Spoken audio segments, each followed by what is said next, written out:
You members of parliament that don't get along with your district commissioners, you don't get along with your council chairpersons, and you don't get along with your councillors. You DCs that don't get along with your MPs, you don't get along with your council chairpersons, and you don't get along with your councillors. You council chairpersons that don't get along with your councillors, you don't get along with your DCs, you don't get along with your MPs. You councillors that don't get along with your council chairpersons, you don't get along with your DCs, you don't get along with your MPs. What disease are you suffering from? What is the biggest problem that you have with the people that you're supposed to be getting along with for the purposes of ensuring that the people in your constituencies, the people in your ward, the people in your districts get the development that they deserve? Why is it that you people don't get along? I want to understand. What is the biggest problem? Inamzamba kunikamba. But I love it when people in different offices work together for purposes of bringing development to their people.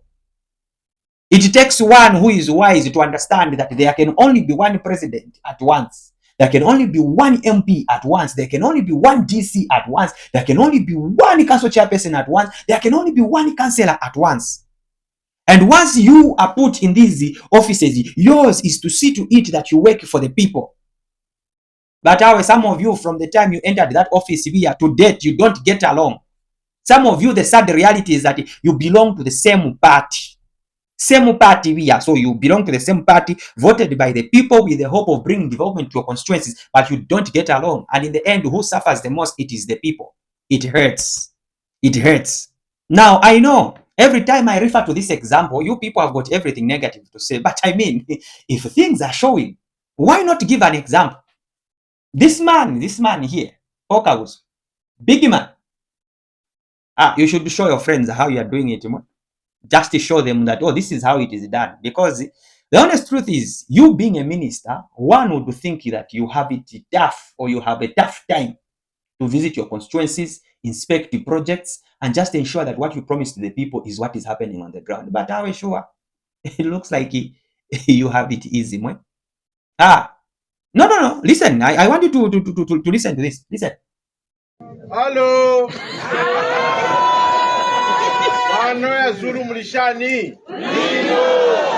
Twalimite mwa. Ocho twaletela nechi. Ichikankala abana besu. Babwekele kumasukulu. Bakainde baliletako okusambirira kwa mala. So takukwete reason ya kukana twala abana kusukulu. Kuya abana bonse kusukulu atini. Nombaline tukamba kupita moira tweba book distribution. Tukaleta mabuku kunwaya kuisapela kwa abana so that we supplement if your government if you have free education. Now, as if the free education policy being implemented by government is not enough, the Honorable Minister, who is also Member of Parliament for Chililabombwe, takes it upon himself with this initiative to distribute books to schools. Okay? Yes, government is saying, let the children go to school. And some parents are saying, yes, they can go to school, but we don't have money to pay for them. He says, no problem. In my constituency, I'll do whatever I can to just ensure that the pupils receive the book. And the books are being distributed. It is not even a story.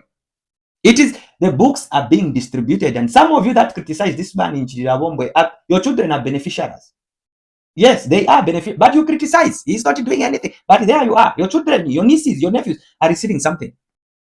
And some of you are going to come here and say, now uliamo. That's why you are saying these things. It is not about uliamo. When things are visible, we need to talk about them. Don't even come here if your area member of parliament is not doing anything. Just keep quiet. Let us appreciate people who are doing certain things in their constituencies. At least there's social media, so we are able to see what they are doing.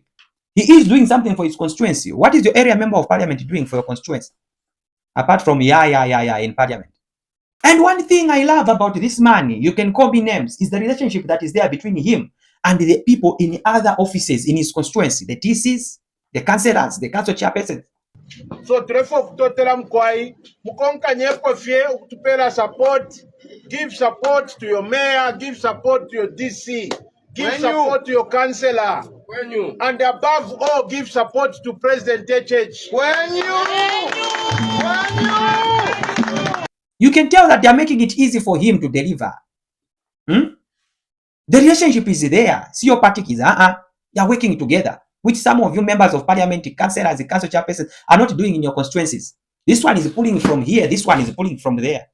It doesn't make sense for the people. They are just watching at you and they're just saying, wait for 2026, we will show you. Get an example from these people. Deliver for the people that you are saving. We shall talk about you whether you like it or not. Where there are good examples, we shall get examples and show you that see what your friends are doing for their people.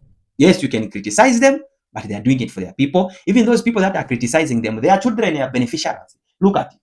The schools are being built, water boreholes are being drilled, books are being distributed. What else are you going to need? Let's tasha people when they're still alive. Me, I do not want to be that person who says, I wish I said this when he was alive. Me, I've said it. Big man. Kabuswe. You're working, big man. Yeah. Just continue the same spirit, man. And teach your friends how it is done. I've said my part. Go in the comments again and tell me now, Liam. It's fine.